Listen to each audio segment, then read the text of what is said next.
વિદ્યાર્થી મિત્રો, મારું નામ મકવાણા આસ્તી છે. હું ધોરણ 7 માં અભ્યાસ કરું છું. આજે હું 15મી ઓગસ્ટ વિશે બે શબ્દ કહીશ. તમે ધ્યાનથી સાંભળો.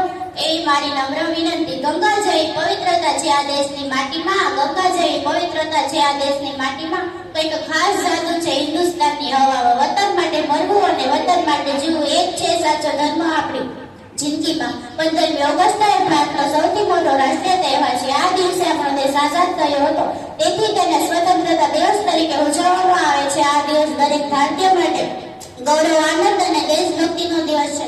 આપણા દેશ પર અંગ્રેજો લગભગ 200 વર્ષ સુધી શાસન કર્યું અને ભારતીય પર ઘણા અત્યાચારો કર્યા. ભારતને ગુલામીની જંજીરોમાંથી મુક્ત કરાવવા માટે દેશના વીરોએ લાંબી લડત ચલાવી હતી. મહાત્મા ગાંધી, સરદાર વલ્લભભાઈ પટેલ, ભગતસિંહ, સુભાષચંદ્ર બોઝ, ચંદ્રશેખર આઝાદ જેવા અનેક ક્રાંતિકારીઓ અને સેનાનીઓએ પોતાના બલિદાન આપ્યા. अनेकता में एकता इस देश की शान है. अनेकता में एकता इस देश की शान है, इसलिए मेरा भारत सबसे महान है. આ અર્થાત પ્રયત્નો અને બલિદાનના પરિણામે 15મી ઓગસ્ટ 1947 ના રોજ આપણો દેશ આઝાદ થયો. આ દિવસે સમગ્ર દેશમાં રાષ્ટ્રીય રજા હોય છે. દેશના વડાપ્રધાન દિલ્હીના ઐતિહાસિક લાલ કિલ્લા પરથી રાષ્ટ્રધ્વજ ફરકાવે છે અને દેશભક્ત સંદેશો આપે છે. આ પ્રસંગે લશ્કરી પરેડ અને રંગારંગ સાંસ્કૃતિક કાર્યક્રમો યોજે છે. ગુજરાત સહિત દેશના તમામ રાજ્યો, શાળાઓ, કોલેજો અને સરકારી કચેરીઓમાં ધ્વજવંદન કરવામાં આવે છે. ધ્વજવંદન કરવામાં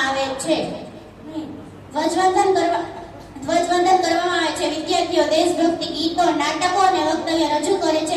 શાળામાં બાળકોને મીઠાઈ વહેંચવામાં આવે છે. આખું વાતાવરણ ભારત માતાની જય, વંદે માતરમના નારાઓથી ગુંજી ઉઠે છે. સ્વતંત્રતા દિવસ આપણને યાદ છે કે આઝાદી આપણને ખૂબ મુશ્કેલીથી મળી હતી. તેનું રક્ષણ કરવું આપણે સૌની ફરજ છે. આજે આપણે જ્ઞાતિ જાતિના ભેદભાવ ભૂલીને દેશની પ્રગતિ, સ્વચ્છતા અને એકતા માટે કામ કરવું જોઈએ. સાચી દેશભક્તિ એ જ છે કે આપણે આપણા દેશના જવાબદાર નાગરિક બને. તુફાનોમાં જ્યાંતા જેમ પડતી રહી એવી છે આઝાદીની લડત. તુફાનોમાં જ્યાંતા જેમ પડતી રહી એવી છે આઝાદીની લડત. આજે દેશ પ્રેમના રંગમાં રંગાય છે અને આજે સૌ બોલે જય ભારત, અસ્તુ, જય હિન્દ, જય ભારત.